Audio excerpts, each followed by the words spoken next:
सर्वेभ्यो नमो नमः। मित्रों, आप सभी का संस्कृत जिज्ञासा के किरातार्जुनीयम अध्ययन के इस छठे भाग में स्वागत है। पहले सर्ग पे हमारी चर्चा हुई है। अभी तक 5 भागों में हमने 20 पद्यों को अध्ययन कर दिया है।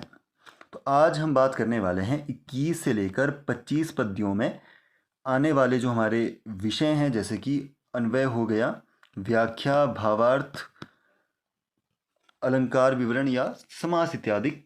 इस भाग में हम चर्चा करेंगे। तो चलिए इस वीडियो को हम जल्दी से प्रारंभ करते हैं। विद्यारंभं करिष्यामि सिद्धे भवतु मे सदा। तो इससे पहले कि आगे के पाठ को हम प्रारंभ कर रहे हैं, उससे पूर्व प्रसंग को जान लेते हैं कि अभी तक हमने क्या अध्ययन किया है, ताकि आगे की कथा को हम अच्छे से धारण कर पाएं। तो हमने पढ़ा कि द्यूत क्रीड़ा के अनंतर युधिष्ठिर ने जिस वनेचर को दुर्योधन की गतिविधियों पर दृष्टि रखने के लिए नियुक्त किया था, वह वनेचर दुर्योधन की नीतियों को जानकर द्वैत वन में, जहाँ पर पांडव अपना वनवास काल काट रहे हैं, वहाँ पर वह आ करके युधिष्ठिर को सूचना देना प्रारंभ कर चुका है। उसने राजा को प्रणाम इत्यादि सारे कार्य करने के बाद उसने कहना प्रारंभ किया कि इस समय वह दुर्योधन कैसा है। राजा बन चुका है, फिर भी वह कैसा रहता है? सशंकित रहता है। सशंकित रहता हुआ और नीति का वह प्रयोग कर रहा है, यानी कि प्रजा का वह अब मन जीतने का प्रयास कर रहा है। प्रजा की वह समस्याओं को सुनता है, उन पर वह नीतियां तैयार करता है। नीतियों को तैयार करने के बाद उनका समाधान निकालता है। समाधान निकालने के बाद उसको लागू करता है, जिससे प्रजा क्या है, उससे प्रसन्न है। अन्य राजा भी उससे मैत्री करने में इस समय रुचिकर हैं। और इसके अतिरिक्त उसे उसके द्वारा पृथ्वी का इतना विकास कर दिया है कि पृथ्वी रत्नादि धन उसे खुद ही दुहकर दे रही है। और उसके योद्धागण कैसे हैं? हमने पहले अध्ययन किया था कि अपने प्राणों को न्योछावर करके भी वह उस दुर्योधन का कल्याण करने की इच्छा रखते हैं। उसके गुप्तचर कैसे हैं? तो उसके विषय में हमने अंतिम पद्य में अध्ययन किया था कि पहले तो वह अपनी क्रियाओं को समाप्त करता है। क्रियाओं को समाप्त करने के बाद जिन उच्च चरित्र वाले गुप्तचरों को उसने अन्य राजाओं के राज्य में गतिविधियों पर नजर रखने के लिए नियुक्त किया है, उन उच्च चरित्र वाले गुप्तचरों से वह अन्य राजाओं की गतिविधियों को सुनता है। यानी कि पहले अपने राज्य के कार्य को अच्छे से समाप्त करता है, फिर अन्य राजाओं पर जो नजर रखने के लिए गुप्तचर नियुक्त किए गए हैं, उन उच्च चरित्र वाले गुप्तचरों से वह उन अन्य राजाओं की गतिविधियों को निश्चेष रूप से जान लेता है। अब उसके राज्य में भी जो अन्य गुप्तचर अन्य राजाओं ने नियुक्त किए होंगे, उनसे वह अपने चेष्टाओं को कैसे बचाता है? तो धातु यानी कि विधाता की तरह। तो जैसे विधाता की क्रियाएं कैसे पता चलती हैं? तो विधाता की चेष्टा हमें पता चलती है उनके द्वारा की गई क्रियाओं के परिणामों के फलों से उनकी विधाता की चेष्टा में प्रतीत होती है। उसी प्रकार उसकी उत्कृष्ट जो चेष्टाएं हैं वह भी उसके द्वारा की गई क्रियाओं के परिणामों के फलों से हमें प्रतीत होती है। तो इतना हमने अध्ययन इससे पूर्व के भागों में कर लिया है। आज वह जो वनेचर है वह युधिष्ठिर को क्या बताने वाला है? तो वह बताने वाला है कि उस दुर्योधन का मित्र बल कैसा है। तो मित्र बल को वह बताते हुए कहता है, न तेन सज्जं क्वचिदुद्यतं धनुः कृतं न वा कोपविजिह्ममाननम् गुणानुरागेण शिरोभिरुह्यते नराधिपैर्माल्यमिवास्य शासनम। तो वह बता रहा है कि तेन यानी कि उस दुर्योधन के द्वारा, क्वचित कभी भी या कभी, सज्जम धनु, सज्ज यानी कि यहाँ पे प्रत्यंचा, चढ़ी हुई प्रत्यंचा वाला धनुष। तो सज्जम का अर्थ क्या है? चढ़ी हुई प्रत्यंचा, यानी कि धनुष पर जो एक रस्सी विशेष होती है उसका नाम है प्रत्यंचा से युक्त। तो उस दुर्योधन के द्वारा कभी भी चढ़ी गई प्रत्यंचा वाला धनुष नहीं उठाया गया, न उद्यतम, नहीं उठाया गया। और व आननम यानी कि मुख को भी, तो यहाँ पे व मुख्यतः विकल्पार्थक होता है, परंतु यहाँ पे किस अर्थ में है? भी के अर्थ में। मुख को भी, आननम से अर्थ है मुख, और व यहाँ पे भी के अर्थ में है। तो मुख को भी कोपविजिह्मम यानी कि क्रोधवश, कुटिल या टेढ़ा। तो विजिह्म से अर्थ है टेढ़ा। तो मुख को भी क्रोध के कारण टेढ़ा न कृतम, नहीं किया गया। यानी कि उस दुर्योधन के द्वारा कभी चढ़ी हुई प्रत्यंचा वाला धनुष नहीं उठाया गया, और मुख को भी क्रोध के कारण टेढ़ा नहीं किया गया। आगे कहते हैं, नराधिपैहि यानी कि राजाओं के द्वारा, नराणाम अधिपः इति नराधिपः, तैहि नराधिपैहि यानी कि नरों के अधिपति कौन हुए? राजा। तो राजाओं के द्वारा, कौन राजा? अन्य राजा। तो अन्य राजाओं के द्वारा अस्य, इस दुर्योधन का शासनम, आदेश, शासनम से अर्थ है आदेश, गुणानुरागेण, यानी कि दया सद्भावना इत्यादि गुणों के प्रति अनुराग के कारण, गुणों के प्रति अनुराग के कारण, माल्यम यानी कि माला के, इव समान, शिरोभिः सिर पर, उह्यते धारण किया जाता है। यानी कि अन्य राजाओं द्वारा उस दुर्योधन का आदेश गुणों के प्रति अनुराग के कारण माल्यम इव, माला की तरह सिर पर धारण किया जाता है। तो यह इसका शब्दार्थ है। पहले दोनों वाक्य का अलग अलग हम यहाँ पे तीन जो यहाँ मुख्य वाक्य बनते हैं उनको हम पहले क्या देख लेंगे? अन्वय देख लेंगे। अन्वय देखने के बाद हम इसकी व्याख्या या भावार्थ अच्छे से निकालेंगे। तो हमने पहले क्या पढ़ा कि तेन क्वचित सज्जन धनुः न उद्यतम, यानी कि उसके द्वारा कभी भी चढ़ी हुई प्रत्यंचा वाला धनुष नहीं उठाया गया। और आननम वा, या वा आननम कोपविजिह्वम न कृतम, यानी कि मुख को भी क्रोध के कारण टेढ़ा नहीं किया गया। किसके द्वारा? उस दुर्योधन के द्वारा। तो उसकी बातों को कैसे अन्य राजा मानते हैं? नराधिपैः, अन्य राजाओं के द्वारा, अस्य दुर्योधनस्य, इस दुर्योधन का आदेश गुणों के प्रति अनुराग के कारण माला की तरह सिर पर धारण किया जाता है। तो यह हमने अध्ययन किया। अब इसके हम भावार्थ को निकालेंगे। तो पहले वाक्य में क्या कहा गया कि तेन क्वचित सज्जम धनुः न उद्यतम, यानी कि उस दुर्योधन के द्वारा कभी चढ़ी हुई प्रत्यंचा वाला धनुष नहीं उठाया गया। अर्थात उस दुर्योधन को कभी धनुष उठाने की आवश्यकता नहीं पड़ी।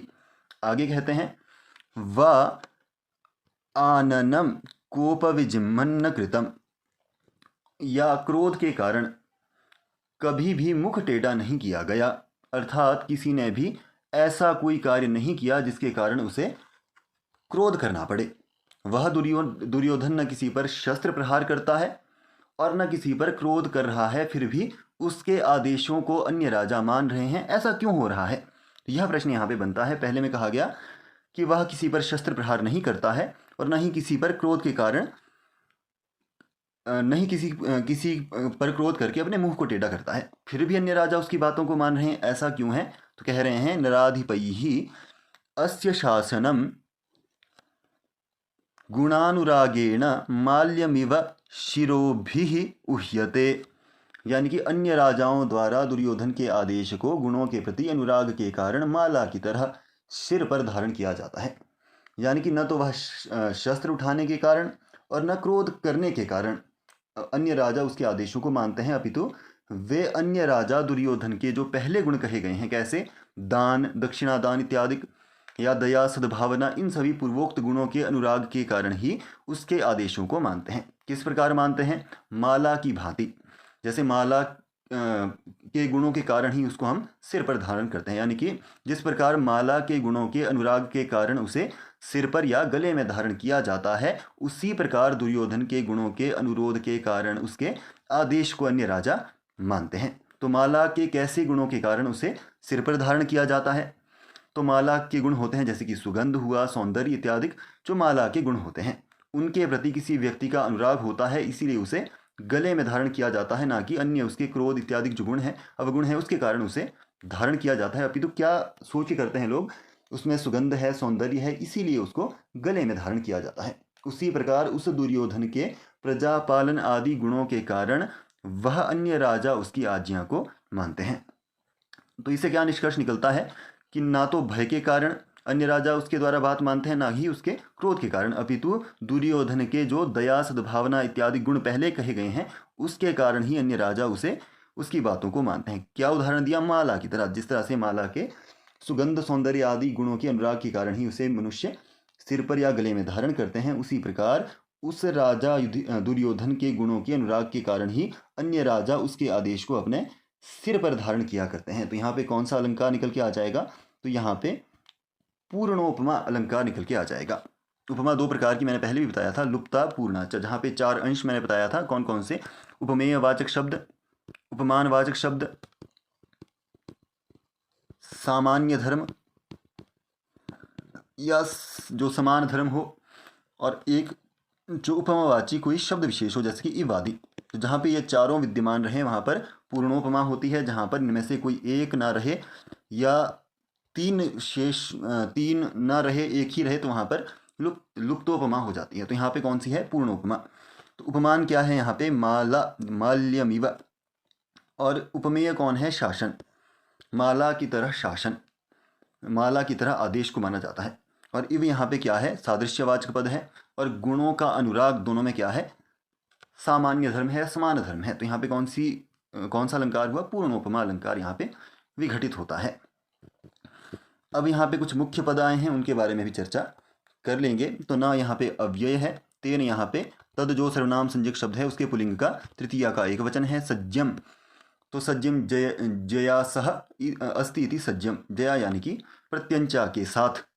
क्वचित तो यहाँ पे अव्यय है, उद्यतम तो यहाँ पे उद उपसर्ग पूर्वक यम धातु क्ता प्रत्यय कर देंगे तो उद्यतम बन जाएगा। और क्ता जहाँ पे होता है वहाँ पे जहाँ पे भी क्ता प्रयोग होता है वहाँ पे कर्मवाच्य का ही प्रयोग मुख्यतः होता है, इसीलिए तेन का प्रयोग यहाँ पे पहले किया गया है। इसके लिए, दुर्योधन के लिए।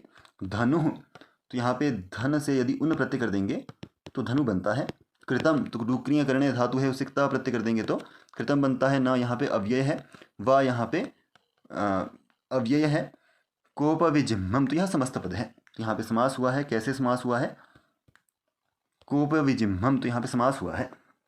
तो यहाँ पे कोपेन विजिह्मम इति कोपविजिह्मम, यानी कि तृतीया तत्पुरुष समास यहाँ पे हुआ है। आननम तो आननम यहाँ पे मुख के लिए पद प्रयोग है। गुणानुरागेण तो यहाँ पे समास हुआ है, गुणैः अनुरागः इति गुणानुरागः। तेन गुणानुरागेण तृतीया तत्पुरुष समास है। शिरोभिः तो शिरस शब्द है जो नपुंसकलिंग होता है, सकारा नपुंसकलिंग शब्द है, और तृतीया का बहुवचन है।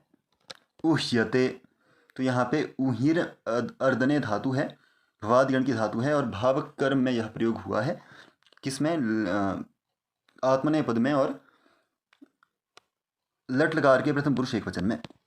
नराधिपैः तो नराणाम अधिपः इति नराधिपः तो षष्ठी तत्पुरुष समास है। माल्यम तो माला शब्द से यदि इव अर्थ में, माला इव इति माल्यम, तो इव के अर्थ में यहाँ पे माला की तरह के अर्थ में शंग प्रत्यय हुआ है। और इव यहाँ पे सादृश्यवाचक है। अस्य तो अस्य यहाँ पे इदम शब्द का सर्वनाम संज्ञक शब्द है इदम, उसके पुल्लिंग में षष्ठी का एक वचन है।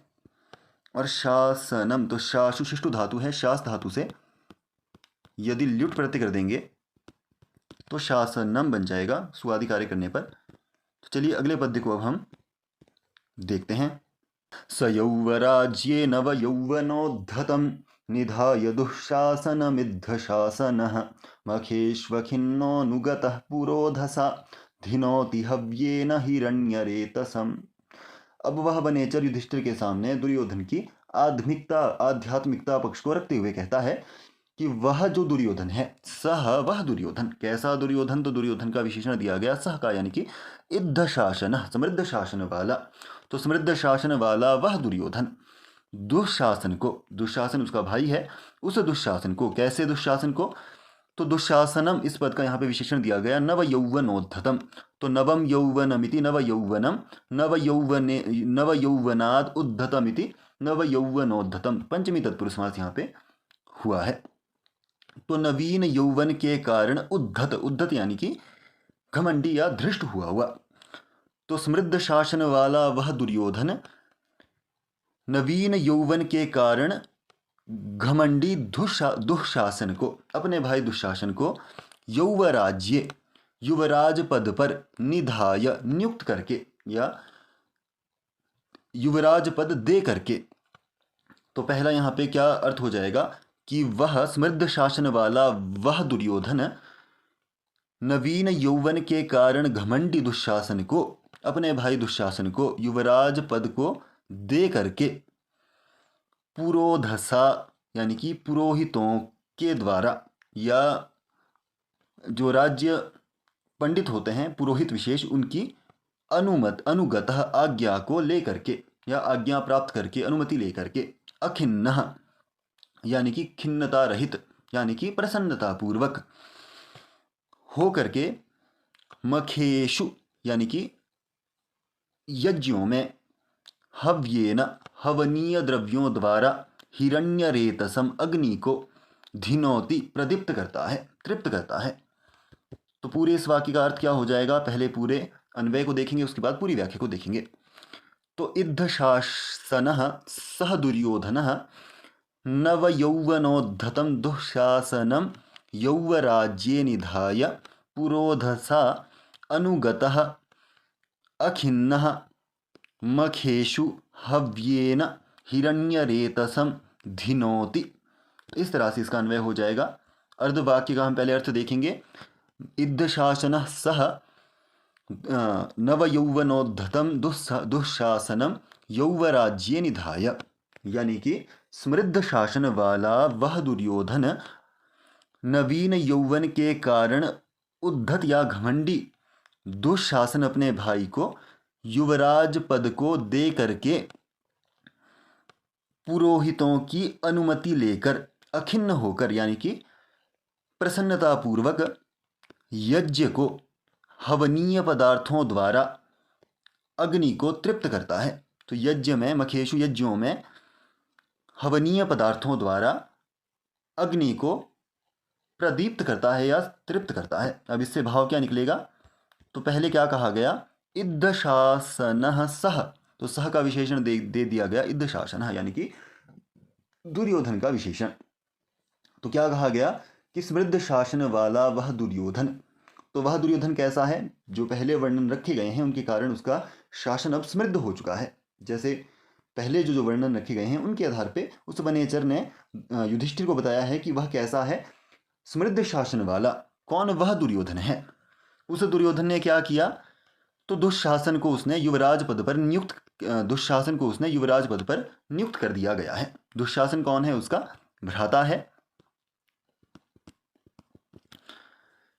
और वह दुःशासन कैसा है, नवीन यौवनत्व को प्राप्त हुआ है, यानी कि वह अभी नया जवान हुआ है, जिसको बोलते हैं कि नया जवान हुआ है, इसीलिए इसमें घमंड आ गया है। उसी प्रकार नवीन यौवन के कारण वह जो दुःशासन है वह भी इसमें उद्धत या धृष्ट या घमंडी बताया गया है। तो उस समृद्ध शासन वाले दुर्योधन ने अपने भाई दुःशासन, जो अभी नए यौवनत्व को प्राप्त होकर अभी घमंडी है, उसको युवराज पद पर नियुक्त कर दिया है। और नियुक्त करके वह पुरोहितों की आज्ञा प्राप्त करके, पुरोहितों की अनुमति लेकर और अखिन्न होकर यानी कि खिन्नता से रहित होकर यानी कि प्रसन्नतापूर्वक मखेशु यज्ञों में हव्येन हवि से हिरण्यरेतसम धिनोति अग्नि को संतुष्ट कर रहा है। यानी कि युवराज को राज्य संचालन का कार्य सौंपकर वह दुर्योधन पुरोहितों की आज्ञा को प्राप्त कर चुका है और राज्य संचालन का कार्य अपने भाई दुःशासन को सौंप चुका है। और राज्य संचालन का कार्य पूर्ववत चलने के कारण वह कैसा है, अखिन्न यानी कि प्रसन्न है। अर्थात यदि राज्य का संचालन अच्छे से ना चल रहा हो और दुर्योधन यज्ञ कार्य में लग जाता है तो उसके मन में एक खिन्नता का अनुभव होने लगेगा, परंतु ऐसा नहीं है। राज्य संचालन अच्छे से चल रहा है जिससे वह कैसा है, अखिन्न है। इस प्रकार प्रसन्नता पूर्वक वह हव्येन यज्ञों में, हव्येन यानी कि घृत चरु आदि यज्ञ की सामग्री द्वारा यज्ञ जो अग्नि को वह क्या कर रहा है, प्रदीप्त कर रहा है, संतुष्ट कर रहा है। तो पूरे इस वाक्य का अर्थ या भाव क्या निकलेगा कि उसका अभी कार्य कैसा चल रहा है, समृद्धतापूर्ण चल रहा है।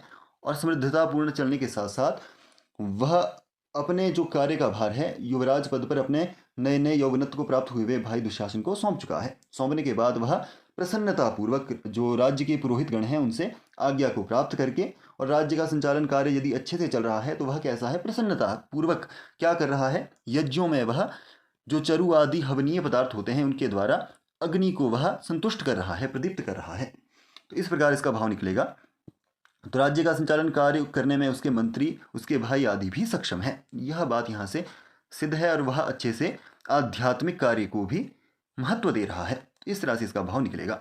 अब इस पद में कौन सा अलंकार है, तो शब्दालंकार यहाँ पे प्रयोग हुआ है। शब्दालंकार में अनुप्रास शब्द साम्यम, जहाँ पे शब्द का साम्य हो, कैसा, स्वरों के रहते हुए भी व्यंजन मात्र का साम्य। तो वह दो प्रकार का मैंने पहले भी बताया है, छेकानुप्रास और वृत्त्यानुप्रास। तो यदि एक से अधिक वर्णों का यदि एक बार सादृश्य कहीं पर देखा जाए, जैसे कि न दो बार आ जाए तो एक बार ही सादृश्य हुआ, तो वहाँ पे छेकानुप्रास, और इससे अधिक एक से अधिक व्यंजनों का यदि 2 या 3 बार सामना हो जाए तो वहाँ पे वृत्त्यानुप्रास होता है। तो यहाँ पे न यदि आप देखेंगे तो न तो यहाँ पे 2 बार ना है तो यहाँ पे छेकानुप्रास हुआ। वैसे ही य 3 बार है तो यहाँ पे वृत्त्यानुप्रास हुआ। वैसे ही दकार को यदि हम देखें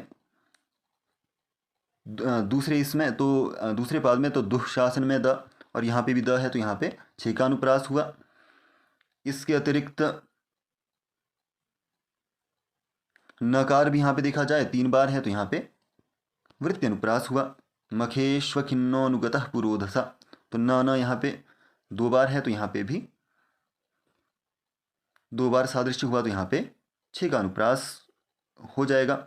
धनोति हव्येन, तो न यहाँ पे भी छेकानुप्रास का साम्य होने लगेगा, इसलिए यहाँ पे कौन सा अलंकार हुआ, छेक और वृत्त्यानुप्रास दोनों शब्दालंकार यहाँ पे प्रयुक्त हैं।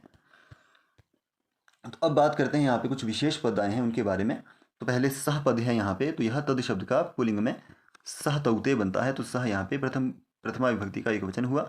यौवराज्ये, तो युवा चासौ राजा इति युवराजः, तो युवा चासौ राजा च इति युवराजः, तो यहाँ पे कर्मधारय समास हुआ। नव यौवनोद्धतम, तो यौवन शब्द कैसे बनता है, तो यूनोः भावः इति यौवनम, तो यहाँ पे जो यूनोः भाव इस अर्थ में युव से ल्युट प्रत्यय कर देंगे। ल्युट प्रत्यय करने के बाद यू मात्र शेष रहता है जिसको अनादेश हो जाता है, आदि वृद्धि कर देंगे तो यौवन बन जाएगा। इसके बाद स्वादि करने के बाद जब अम प्रत्यय आएगा नपुंसकलिंग में तो यौवनम बन जाएगा। और उद्धतम कैसे बनता है, तो उद उपसर्ग पूर्वक हन धातु से क्ता प्रत्यय कर देंगे तो उद्धतम बन जाएगा। तो इसका कैसे यहाँ पे समस्त पद है, कैसे इसका विग्रह होगा, तो नवम यौवनमिति नव यौवनम और नव यौवनाद उद्धतमिति नव यौवनोद्धतम, तो यहाँ पे पंचमी तत्पुरुष समास प्रयोग होगा। निधाय, नी उपसर्ग पूर्वक रुधाय धारण पोषण यो धातु है। उसके बाद यदि कृत्वा के अर्थ में ल्युट प्रत्यय कर देंगे, कृत्वा के अर्थ में ल्यप प्रत्यय कर देंगे तो निधाय बन जाएगा। तो क्यों यहाँ पे कृत्वा के स्थान पे ल्यप आया, इसको आप हमें कमेंट करके जरूर बताएं। दुःशासनम, तो यहाँ पे भी समस्त पद है, कैसे इसका विग्रह होगा, दुखेन शिष्यते असौ इति दुःशासनम तम दुःशासनम, तो दुख से जो शासन करता है वह दुःशासन है। इद्ध शासनम अगला पद है, यह भी समस्त पद है। तो इद्धम शासनम यस्य सः इद्ध शासनः तम इद्ध शासनम, तो यहाँ पे बहुव्रीहि समास हुआ। मखेषु सप्तमी का बहुवचन है। अखिन्नः न खिन्नः इति अखिन्नः, जो खिन्न ना हो यानी कि प्रसन्न हो, तो वह हुआ अखिन्नः। तो यहाँ पे नए तत्पुरुष समास है। अनुगतः, तो अनुगच्छति इति अनुगतः, तो अनु उपसर्ग पूर्वक गम धातु से क्ता प्रत्यय कर देंगे तो यहाँ पे अनुगत बन जाएगा। पुरोधसा, तो यहाँ पे पूर्व उपसर्ग पूर्व एक अव्यय है, उसके बाद धा धातु करेंगे, कोई प्रत्यय कर देंगे भाव के अर्थ में, पुरोधस बन जाएगा। उससे यहाँ पे तृतीया का एक वचन बनेगा पुरोधसा, जैसे कि राज्यां बनता है या विदुषा बन जाता है। धीनोति, तो धीमी प्रीणने धातु है यहाँ पे, और जो लट लकार प्रथम पुरुष एक वचन में प्रयोग यहाँ पे हुई है। कौन से गण की यह धातु है, तो यह धातु है भवादिगण की धातु। अब बात करते हैं हव्येन, तो हूयते इति हव्यम, तो हु के बाद यदि हम यत प्रत्यय कर देंगे तो बन जाएगा हव्येन। ऊ को यहाँ पे अब आदेश हो जाएगा तो हव्य बन जाएगा। उसके बाद तृतीया के एक वचन बनता है हव्येन। हिरण्यरेतसम, तो हिरण्यम रेतो यस्य स हिरण्यरेताः तम हिरण्यरेतसम, बहुव्रीहि समास यहाँ पे हुआ है। तो चलिए अगले पद्य को देखेंगे। प्रलीन भूपालमपि स्थिरायति प्रशासदा वारिधिमण्डलं भुवः सचिन्तयत्येवभियस्त्वदेष्यतीरहो दुरन्ता बलवद्विरोधिता। तो अब जो वह वनेचर है वह युधिष्ठिर के सामने दुर्योधन के समृद्ध शासनकारी होने के बाद भी क्यों वह भयभीत रहता है, उस कारण को बताते हुए कहने वाला है। उससे पहले इनके हम अलग अलग पदों को देख लेते हैं। तो प्रलीन भूपालम, यहाँ पे एक पद है। अपि यहाँ पे एक अलग पद है। स्थिरायति अलग पद है। प्रशासत यह अलग पद है। आवारिधि अलग पद है। मंडलम भुवः सचिन्तयति अलग पद है। एव अलग पद है। भियः अलग पद है। त्वत् अलग पद है। एष्यतीहि, तो यहाँ पे विसर्ग यहाँ से आ जाएगी। र जो है यहाँ पे विसर्ग में परिवर्तित हो जाएगा विच्छेद करने पर। एष्यतीहि अहो दुरंता बलवद विरोधिता। तो यह एक एक पद है।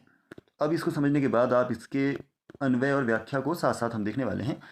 तो सह वह दुर्योधन, कैसा दुर्योधन? प्रलीन भूपालम, यानी कि शत्रु राजा से रहित, स्थिरायति यानी कि चिरस्थाई, जिसका समय काल तक जो स्थाई रहे उसको हम चिरस्थाई बोलते हैं।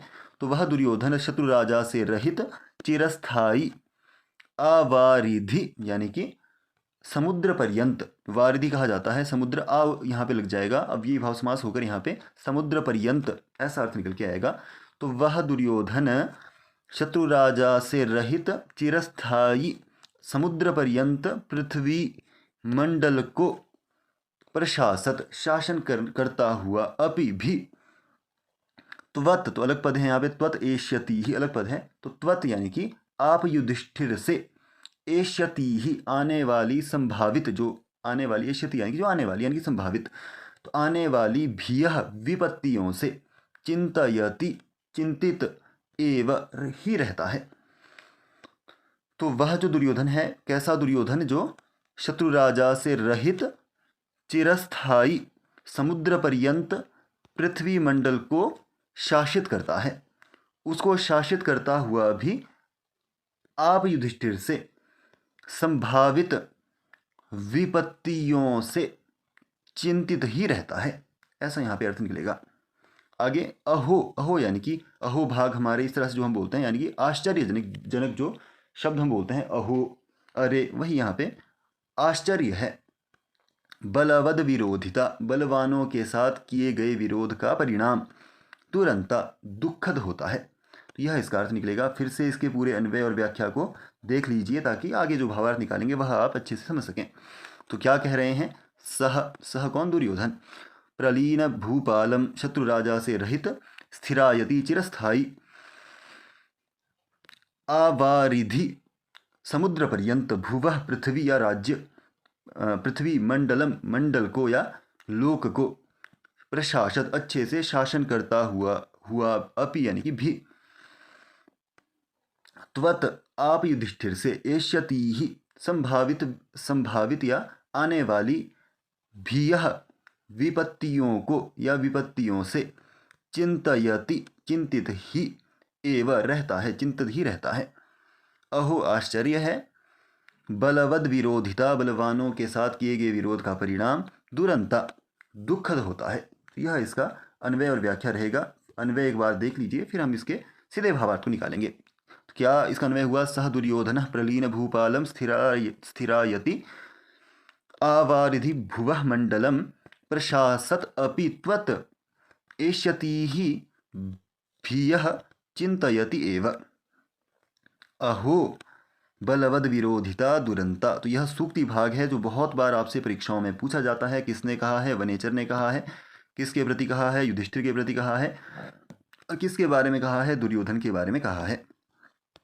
यह आपको जरूर याद रखना है ताकि आने वाली परीक्षाओं को आप अच्छे से समझ सकें, दे सकें। क्या कहा? सह यानी कि वह दुर्योधन। कैसा दुर्योधन? प्रलीन भूपालम। वह दुर्योधन कैसा है? शत्रु राजाओं से रहित है, जिसके बारे में हमने पहले जाना। स्थिरायति चिरस्थाई, किसको चिरस्थाई? आवारिधि समुद्र पर्यंत, भुवः मंडलम पृथ्वी पर शासन करता हुआ भी, अर्थात वह दुर्योधन जो पहले वर्णन किया गया उसके अनुसार शत्रु राजा से हीन है और उसका शासन भी अब लंबे काल तक स्थायी है, यानी कि चिरस्थाई है। इतना विस्तार उसके राज्य का हो चुका है कि समुद्र तक एक छत्र शासन वह कर रहा है। आवारिधि यानी कि समुद्र तक वह पृथ्वी पर एक छत्र क्या कर रहा है, शासन कर रहा है। परंतु फिर भी त्वत यानी कि सब कुछ अनुकूल होते हुए भी दुर्योधन आप यानी कि युधिष्ठिर आदि पांडवों से जो सभी प्रकार के साधनों से हीन है, उन आप पांडवों से वह भय के कारण चिंता में डूबा रहता है। अहो, यह खेद सूचक यहाँ पे शब्द है। आश्चर्य की बात है, बलवद विरोधिता दुरंता, बलवानों के साथ किए गए विरोध दुखद होते हैं। अर्थात पूर्वोक्त वर्णन के अनुसार वह दुर्योधन जानता है कि सब कुछ अनुकूल होने पर भी पांडव मुझसे बलवान हैं, यह उसको पता लग चुका है। इस समय उनके पास कोई भी युद्ध संबंधी साधन न होते हुए भी पांडव चुप नहीं बैठने वाले, ऐसा भी वह जानता है। तो उन बलवान पांडवों से मेरा विरोध मेरे लिए दुखद परिणाम वाला होने वाला है। अतः पांडवों जैसे बलवानों से किया गया मेरे दुर्योधन के विरोध का परिणाम भी दुखद ही रहने वाला है। इसी कारण से एक छत्र शासन करता हुआ भी वह दुर्योधन चिंतामग्न रहा करता है, यह अर्थ यहाँ से निकलता है। तो यहाँ पे वनेचर उस दुर्योधन के चिंतित होने का औचित्य स्पष्ट कर रहा है, यानी कि दुर्योधन समुद्र पर्यंत शासन पाकर भी युधिष्ठिर से संभावित जो विपत्तियां हैं उनको सोचकर वह क्या रहता है, भयभीत रहता है। तो यह अर्थ इससे निकलता है। तो पहले से हमने क्या जाना कि वह दुर्योधन सभी शत्रु राजाओं से रहित है, यानी कि उसको चिंता नहीं होनी चाहिए, है ना। फिर भी चिरस्थायी उसका शासन, चिरस्थानी यानी कि लंबे काल तक उसका शासन चलने वाला है। कहाँ तक उसका शासन है, समुद्र पर्यंत उसका शासन है, और समुद्र पर्यंत वह पृथ्वी मंडल पर शासन करता हुआ भी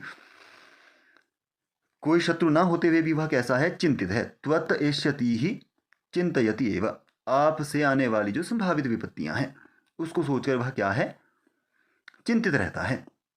कोई शत्रु नहीं है, पांडवों के पास युद्ध से संबंधित कोई भी साधन नहीं है, फिर भी उनको पता है कि जो पांडव है मेरे मुझसे बलवान है, इसीलिए वह क्या रहता है, चिंतामग्न रहता है। इसीलिए अहो यानी कि आश्चर्य है, बलवानों के साथ किया गया विरोध उसका परिणाम कैसा होगा, दुखद होगा, ऐसा अर्थ इससे निकलता है। तो हमने इसके अर्थ को भी यहाँ पे स्पष्ट किया, यानी कि सब कुछ अनुकूल होने पर भी दुख का कारण क्या है, आप पांडव, इस तरह से।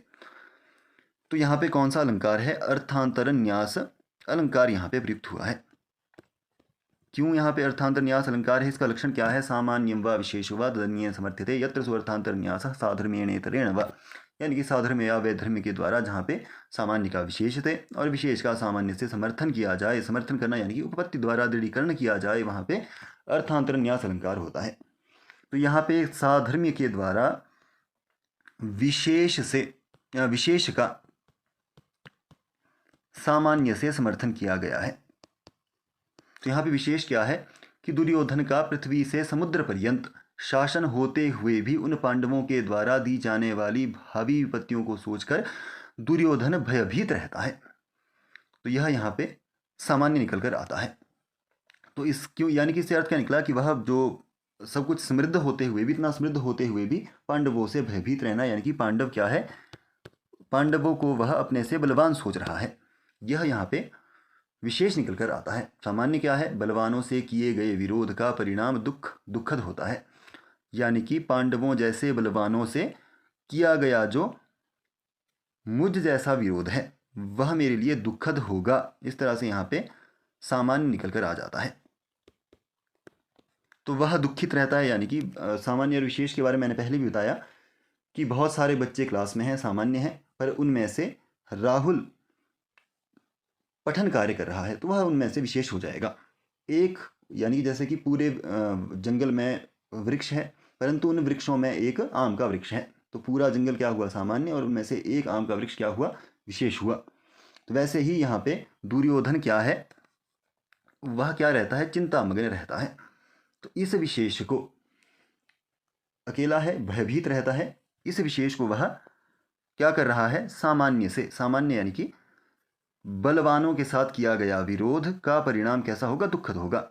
तो यह सामान्य हुआ, यह जंगल हुआ, और जो दुर्योधन की दशा है वह क्या हुई, विशेष हुई। इस तरह से हम इसको सामान्य तौर पर समझेंगे। तो इसलिए यहाँ पे कौन सा अलंकार है, यहाँ पे अर्थांतर न्यास अलंकार का प्रयोग हुआ है। अब यहाँ पे कुछ विशेष पद है, उसको जान लेते हैं।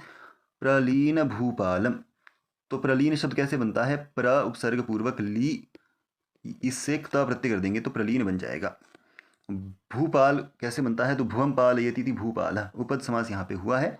अपि यहाँ पे अव्यय है, स्थिरायति, दो पद है, स्थिर अलग है, आयति यहाँ पे अलग है, तो यहाँ पे भी समस्त पद हुआ है। इसमें भी यह भी समस्त पद है। कैसे इसका विग्रह होगा, प्रलीनाः भूपालाः यस्मिन् तत् प्रलीन भूपालम, बहुब्रीहि समास यहाँ पे हुआ है। स्थिरायति ही, स्थिरायति, तो स्थिरा आयति यस्य तत् स्थिरायति, तो यहाँ पे भी बहुब्रीहि समास है। प्रशासत अलग पद हुआ है यहाँ पे, तो प्र उपसर्ग पूर्वक शाशुशिष्ट धातु से यानी कि शास धातु से शत्रु प्रत्यय कर देंगे तो प्रशासत बन जाएगा, करते हुए इस अर्थ में। आवारिधि, तो यहाँ पे आवारिधिभ्य इति आवारिधि, समुद्र पर्यंत यानी कि अव्ययी भाव समास यहाँ पे हुआ है। मंडलम, तो मंडयति भूषयति इति मंडलम बनता है।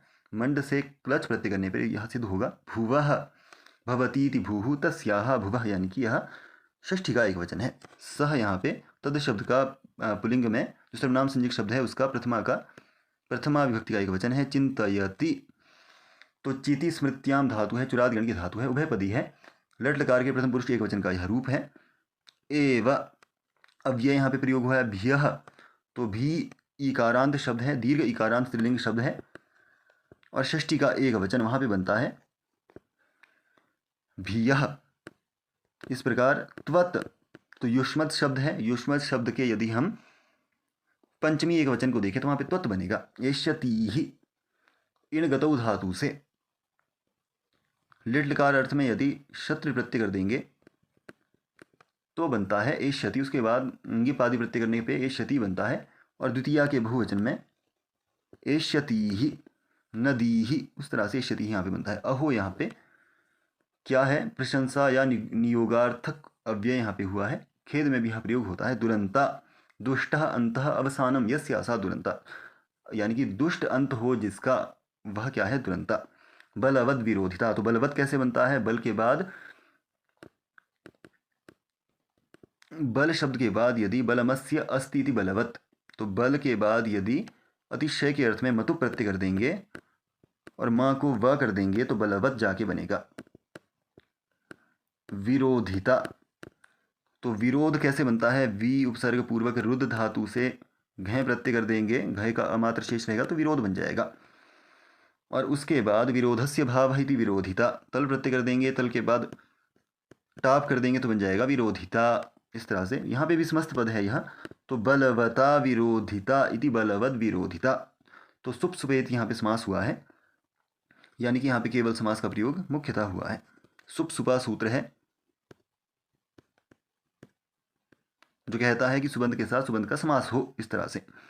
तो यह था इसका विग्रह इत्यादि वाक्य। अगले श्लोक को हम देखेंगे।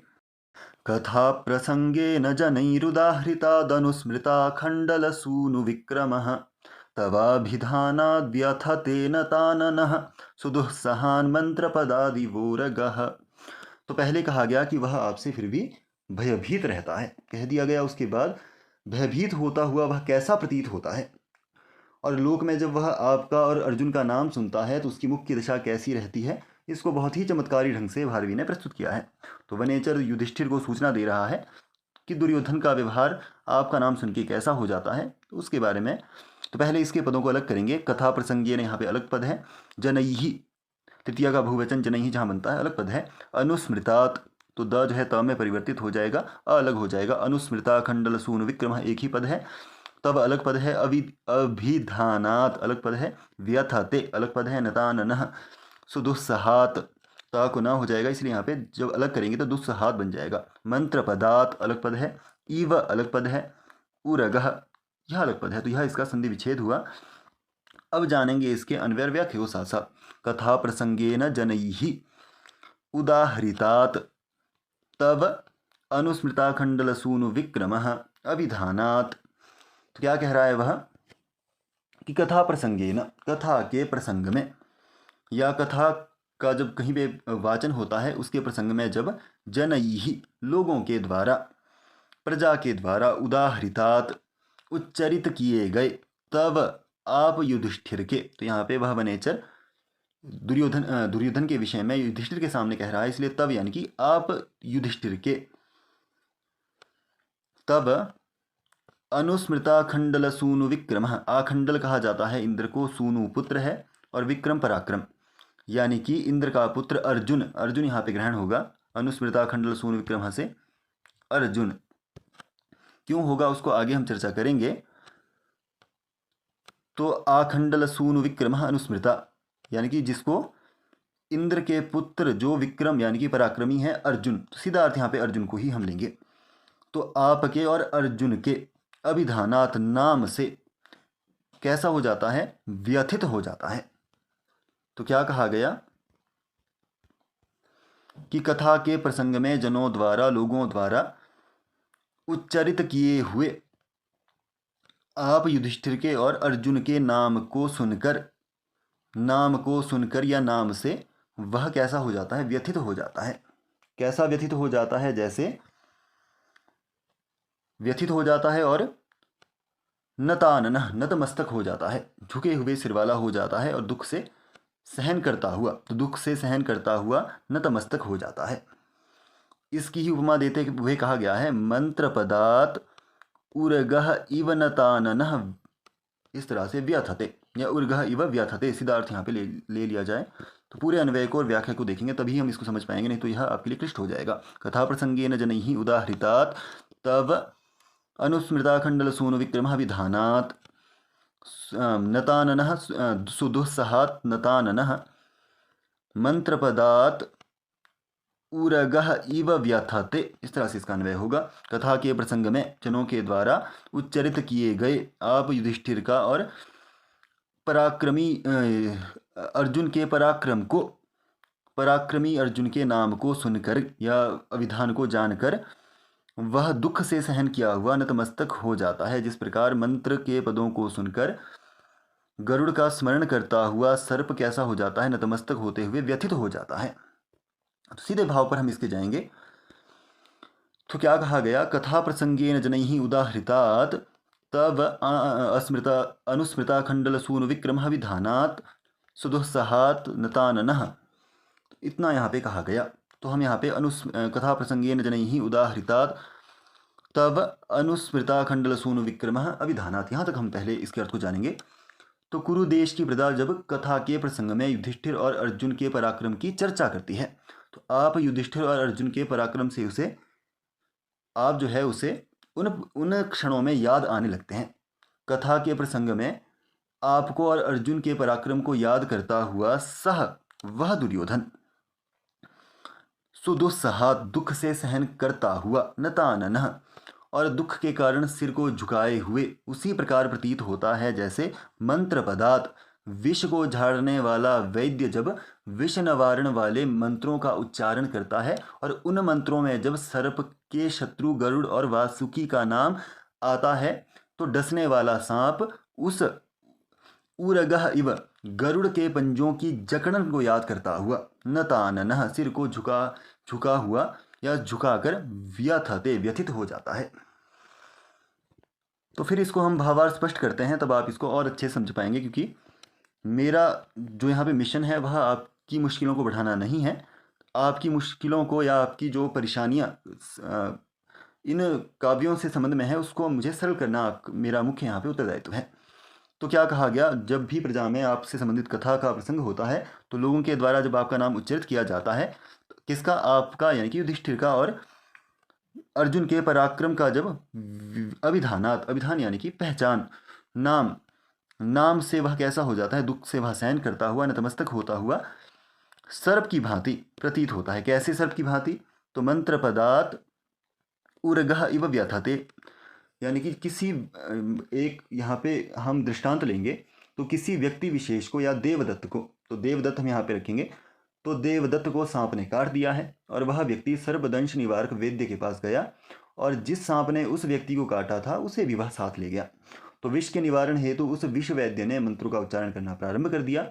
उन मंत्रों में जब भी गरुड़ का नाम आता है तो सर्प जानता है कि यह मेरा शत्रु है और शत्रु गरुड़ किस प्रकार उस सर्प पर अपने पंजों के प्रहार से उसे दुखित करता है वह भी वह जानता है। तो जब भी मंत्रों में गरुड़ का नाम आता है तो वह सर्प गरुड़ के पंजों से किस प्रकार नौचा जाऊंगा इसको सोचते हुए सिर झुका देता है उस पीड़ा को महसूस करने लगता है। उसी प्रकार वह दुर्योधन जब भी लोगों से कथा प्रसंग में युधिष्ठिर और अर्जुन के पराक्रम के बारे में सुनता है तो दुख से वह कैसा हो जाता है, नतमस्तक हो जाता है और व्यथित हो जाता है। यह अर्थ यहाँ पे लेंगे। तो जब जब मंत्र के पदों में किसका नाम आएगा, गरुड़ का नाम आएगा, तो सर्प कैसा हो जाता है, भयभीत होने लगता है। क्यों भयभीत होने लगता है? क्योंकि वह जो गरुड़ है वह अपने पंजों से उसको क्या कर देता है, जकड़ देता है। तो उस दर्द को वह महसूस करता हुआ सिर को झुकाकर क्या कर देता है, व्यथित होने लगता है। उसी प्रकार जब भी कथा के प्रसंग में जनों के द्वारा आप और पराक्रम, किसका, अर्जुन का पराक्रम वह दुर्योधन याद करता है तो वह दुख से सहन करता हुआ नतमस्तक हो जाता है। उस प्रकार नतमस्तक हो जाता है जैसे कि विषवैद्य मंत्रों के उच्चारण में आए, विषवैद्य द्वारा मंत्रों के उच्चारण में आए हुए गरुड़ और वासुकी के नाम को सुनकर सर्प कैसा हो जाता है, भयभीत नतमस्तक होता हुआ व्यथित हो जाता है। तो इस तरह से यहाँ पे अर्थ हमने ग्रहण किया। कौन सा अलंकार है? उपमा अलंकार है। तो यहाँ पे कवि भारवी दुर्योधन की उपमा सर्प से करते हुए कहते हैं कि जब जब आप दोनों का नाम, अर्जुन और युधिष्ठिर का नाम कहा जाता है वह दुर्योधन उस सर्प के समान हो जाता है जो विष निवारक वैद्य द्वारा उच्चरित मंत्र में आए हुए गरुड़ और वासुकी के नाम को सुनकर गरुड़ के पैरों के जो पंजे हैं उसको याद करते हुए दुखित हो जाता है और सिर को झुका लेता है। तो यहाँ पे उपमा अलंकार है। तो यहाँ पे कौन सी उपमा है? पूर्णोपमा ही विघटित होगा। कैसे? तो जैसे कि यहाँ पे उपमेय वाचक कौन है? निकृष्ट धर्म वाला दुर्योधन। उपमान कौन है? सर्प। ये वह यहाँ पे जो उपमावाचक शब्द है। और जो सामान्य धर्म क्या हुआ? उरगह। तो यहाँ पे यह सामान्य हो जाएगा। उरगह से यहाँ पे यानी कि नोचा जाऊंगा या नतानन यहाँ पे ले सकते हैं, नतमस्तक हो जाता है। यह दोनों में सामान्य धर्म हो जाएगा। इस प्रकार से यहाँ पे पूर्णोपमा विघटित होने लगेगी।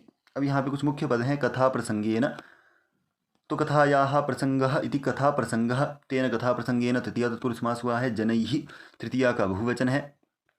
उदाहृतात्, तो उद उपसर्ग पूर्वक आंग, उद और आंग उपसर्ग पूर्वक ह्री धातु से कथा प्रत्यय करते हुए अनुस्मृतात् बन जाएगा। अनुस्मृता खंडल सूनु विक्रमः। अब इस पद को अच्छे से हमें समझना है।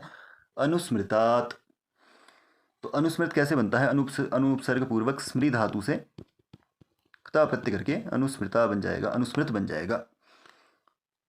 आखंडल सूनु विक्रमः, आखंडल, तो आखंडयति भेदयति पर्वतान इति आखंडलः, यानी कि जो पर्वतों का भेदन करता है वह कौन है? इंद्र। क्योंकि इंद्र ने क्या कर दिया था, उन पर्वतों के पंख काटे थे क्योंकि वह स्वेच्छानुसार इधर उधर घुमा करते थे, जिसको मैंने इंद्र सूक्त में भी डिस्कस किया है। अब वहाँ पे इसको जाके देख सकते हैं। आखंडल कहा जाता है इंद्र को। सूनु हुआ पुत्र, तो इंद्र का पुत्र पराक्रमी जो है, पराक्रमी यहाँ पे अर्थ, यहाँ पे विशेषण के रूप में प्रयोग हुआ है। तो कैसे इसका अन्वय हम करेंगे? आखंडलस्य सूनुः इंद्रस्य पुत्रः, यह अर्थ यहाँ पे षष्ठी तत्पुरुष समास हुआ है।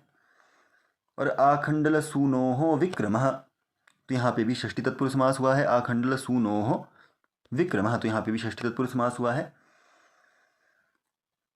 और अनुस्मृतः आखंडल सूनु विक्रमः येन सह, आखंडल सूनु विक्रमः, इस तरह से अनुस्मृता खंडल सूनु विक्रमः बन जाएगा। क्या हो जाएगा? अनुस्मृतः आखंडल सूनु विक्रमः येन सह अनुस्मृता खंडल सूनु विक्रमः, इस तरह से बन जाएगा। बहुव्रीहि समास अंत में होगा। तो यहाँ पे षष्ठी तत्पुरुष गर्भित, षष्ठी तत्पुरुष गर्भित बहुव्रीहि समास पूरे वाक्य में हुआ है। तब यहाँ पे षष्ठी का एक वचन है, किसमें बनता है? युष्मद् शब्द में।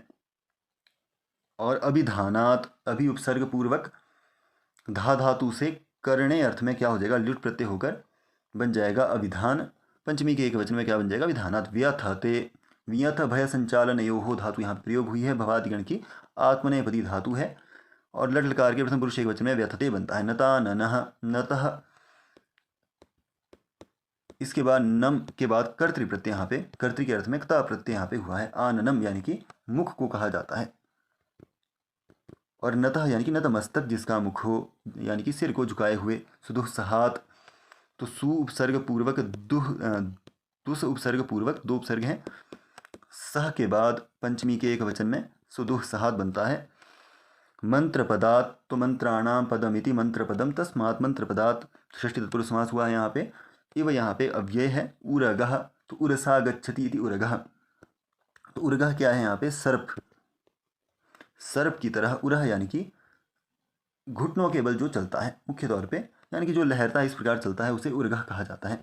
उरसा गच्छति इति उरगः, कैसे यह शब्द बनता है? उरस के बाद गम धातु हुई, गम के बाद ड प्रत्यय कर देंगे तो उरग बन जाएगा, उरगः। उसके बाद सु आदि प्रत्यय करने पर बनेगा, तो सर्प का यह समानार्थक शब्द हुआ। तो सर्प की तरह, मंत्र पदों से सर्प की तरह, ऐसा अर्थ यहाँ पे होगा। तो चलिए अगले श्लोक को देखेंगे। तदाशु कर्तुं त्वयि जिह्वमुद्यते विधीयतां तत्र विधेयमुत्तरं परप्रणीतानि वचांसि चिन्वतां प्रवृत्तिसारः खलु मादृशां गिरः। तो अब वह वनेचर अपनी बात को यहाँ पे समेट रहा है, निष्कर्ष रूप में अपनी बात को युधिष्ठिर के सामने रख रहा है। क्या आपको करना चाहिए, क्या मेरा कार्य है, यहाँ पर वह अंतिम करता हुआ अगला जो पद्य अगले भाग में हम पढ़ने वाले हैं उसमें उसको भारवी द्वारा भेज दिया जाएगा। तो चलिए देखते हैं कौन कौन से पद हैं। तत् अलग है, आशु अलग है। तो क्या कह रहे हैं कि तत् यानी कि पूर्वोक्त कारण से, इसी कारण से, इस अर्थ में, तो वही आप युधिष्ठिर के प्रति जिह्वम कुटिल व्यवहार को कर्तुम करने के लिए उद्यते उद्यत रहता है, या उद्यत उस दुर्योधन का आपको तत्र विधेयम उत्तरम उचित प्रतिकार आशु जल्दी से, शीघ्रता से, विधीयताम करना चाहिए। यानी कि इसी कारण से आप युधिष्ठिर के प्रति कुटिल व्यवहार करने के लिए उद्यत उस दुर्योधन का आपको उचित प्रकार से प्रतिकार शीघ्रता से करना चाहिए। यह अर्थ इसका होगा। फिर से पहले वाक्य का हम अन्वय और व्याख्या को देख लेंगे। तो तत इसी कारण से, त्वयि आप युधिष्ठिर के प्रति जिह्वम कुटिल व्यवहार कर्तुम करने के लिए उद्यते, उद्यत कौन? उस दुर्योधन का आपको क्या करना चाहिए? तत्र विधेयम उत्तरम उचित प्रतिकार आशु जल्दी, विधीयताम करना चाहिए। परप्रणीतानि दूसरों के द्वारा कहे गए, वचांसी संदेश वचनों को, चिन्वताम संग्रहित करने वाले, मादृशांग मेरे जैसे, मुझ जैसे, वनेचर जैसे, गिरह लोगों के वचन कैसे होते हैं? प्रवृत्ति साराह खलु निश्चिततः वृत्तांत के निष्कर्ष रूप होते हैं। प्रवृत्ति साराह वृत्तांत के निष्कर्ष रूप मात्र होते हैं। खलु यहाँ पे मात्र के अर्थ में गृहीत होगा। तो क्या इसका अन्वय हुआ? तत् त्वयि जिह्वम कर्तुम उद्यते तत्र विधेयम उत्तरम आशु विधीयताम परप्रणीतानि वचांसि चिन्वतां मादृशां गिरः प्रवृत्तिसाराः खलु। इस तरह से अन्वय होगा। क्या इसका अर्थ निकलेगा कि इसी कारण से, जो पूर्वोक्त कारण इसने बताए, इसी कारण से आप युधिष्ठिर के प्रति कुटिल व्यवहार करने के लिए उद्यत उस दुर्योधन का उचित प्रतिकार शीघ्रता से करना चाहिए, और दूसरों के द्वारा वचांसी संदेश वचनों को संग्रहित करने वाले मुझ जैसे लोगों के वचन वृत्तांत के सार मात्र हुआ करते हैं। इस तरह से इसका अर्थ होगा। तो पहला यहाँ पे वाक्य क्या है, भाव स्पष्टीकरण करेंगे। तो पहले कहा गया तत्, यानी कि जो पहले इन्होंने वाक्य कर दिए हैं उसको निष्कर्ष रूप बताते हुए, इसीलिए जो वृत्तांत उस वनेचर ने कहा कि वह दुर्योधन नीति से राज्य को वश में करने में लगा हुआ है, पर आपसे भयभीत रहता है, भय की निवृत्ति के लिए वह आपको भी हानि पहुंचा सकता है, इसीलिए त्वयि जिह्वम कर्तुम उद्यते, आप युधिष्ठिर के प्रति कुटिल व्यवहार करने के लिए उद्यत है। अर्थात आपसे भयभीत होने के कारण वह दुर्योधन आपके प्रति कुटिल से कुटिल व्यवहार करने के लिए लगा हुआ है या उत्सुक रहता है। तत्र विधेयम उत्तरम आशु विधीयता, उस दुर्योधन के प्रति उचित प्रतिकार शीघ्रता से करना चाहिए। अर्थात इससे पहले कि अपनी कुटिल नीति से वह दुर्योधन आपका अनिष्ट कर दे, आपको उससे पहले ही उचित योजना को तैयार करके दुर्योधन के प्रति उस योजना पर कार्य करना जल्दी से प्रारंभ कर देना चाहिए। उस दुर्योधन का निवारण आपको करना चाहिए। तो क्या अर्थ हुआ कि जो पहले कहा गया कि वह इस समय आपका अनिष्ट सोच रहा है, इससे पहले कि वह आपका अनिष्ट कर दे, आपको उस कुटिल जो दुर्योधन है उसके लिए उचित प्रतिकार के रूप में कार्य करना प्रारंभ कर देना चाहिए। आगे कहते हैं, परप्रणीतानि वचांसि चिन्वता मादृशां गिरः खलु प्रवृत्तिसाराः खलु, यानी कि दूसरों के द्वारा कहे गए वचनों का संग्रह करने वाले मुझ वनेचर जैसे लोगों के वचन निश्चित रूप से वृत्तांत के सार मात्र हुआ करते हैं। तो अब वह वनेचर युधिष्ठिर को दी गई सूचनाओं की सत्यता या असत्यता को निवेदन करते हुए कह रहा है, यानी कि गुप्तचर जो है वह गुप्त रूप से लोगों की बातें सुनता है। परप्रणीतानि यहाँ पे कहा है, उसका अर्थ क्या हुआ कि वह क्या करता है, गुप्त रूप से लोगों की सूचनाओं को सुनता है और उन बातों में जो आवश्यक या उसकी कार्य पद्धति के अनुकूल वह समझता है उसका निष्कर्ष निकालकर वह राजा को बताता है। तो उसने जो है लोगों की बातों को सुना, घटनाओं को देखा, देखने के बाद उन घटनाओं में जो भी उस राजा से संबंधित वहाँ पे तथ्य हैं उनको वह संग्रहित करके उनमें से निष्कर्ष निकालकर वह राजा को बताता है। परंतु उन सूचनाओं को ग्रहण कर उचित रणनीति बनाना किसका कार्य है, राजा का कार्य है। तो वह वनेचर युधिष्ठिर से कह रहा है कि स्वामी मैं क्या हूँ, वनेचर हूँ। वनेचर का कार्य अन्यों के द्वारा कहे गए वचनों का संग्रह करना है और मुझ जैसे वनेचर के वचन निश्चित रूप से उन सभी सुनी घटनाएं या घटनाओं के सार या निष्कर्ष मात्र हुआ करते हैं। अर्थात मेरी दी गई सूचनाएं यथार्थ स्वरूप है, उसमें मैंने अपनी ओर से कुछ भी नहीं जोड़ा है, इसलिए जो मैंने सुना या देखा है उसका सार मात्र आपके सामने कहा है। इन सभी घटनाओं का विश्लेषण करना और इनसे वास्तविक तथ्यों को ग्रहण करना मेरा कार्य यहाँ पे नहीं है। आपको इन सूचनाओं को ध्यान में रखकर उचित नीति तैयार कर दुर्योधन का प्रतिकार करना चाहिए, ऐसा अर्थ यहाँ पे निकलता है। तो यहाँ पे परप्रणीतानि वचांसि चिन्वतां मादृशां गिरः प्रवृत्तिसाराः खलु, इससे आपको अर्थ समझ में आ गया होगा। वह क्या कर रहा है, अपनी बात को बता रहा है कि इसमें जो है कार्य करना मेरा अर्थ काम नहीं है, क्योंकि मैंने पहले ही कह दिया है विधीयता, आप करो, करना चाहिए। तो मेरा काम क्या है, आप तक सूचनाओं को पहुँचाना। कैसी सूचनाओं को पहुँचाना, जो दूसरे के द्वारा कही गई है उनके वचनों को सुन के उनको संग्रहित करके उनमें से जो आपके मतलब के तथ्य हैं उनको संग्रहित करके मुझ जैसे वनेचर के वचन कैसे होते हैं उन वृत्तांतों के भी सार मात्र हुआ करते हैं। अब मेरा कार्य क्या है, सूचना देना, तो मैं सूचना दे चुका हूँ। उसके बाद करना ना करना मेरा कर्तव्य नहीं है, वह आपको करना है। जैसे कि इसने पहले भी कह दिया है, विधीयता, आप रणनीति को तैयार करो। तो यहीं से अलंकार भी निकल के आ जाता है। यहाँ पे अर्थांतरन्यास अलंकार है। कैसे, तो यहाँ पे सामान्य का विशेष से, साधर्म्य या वैधर्म्य के द्वारा सामान्य का विशेष से या विशेष का सामान्य से समर्थन करना, वहाँ पे अर्थांतरन्यास अलंकार हुआ करता है, जैसे मैंने पहले भी बताया। तो यहाँ पे सामान्य से विशेष का समर्थन किया गया है।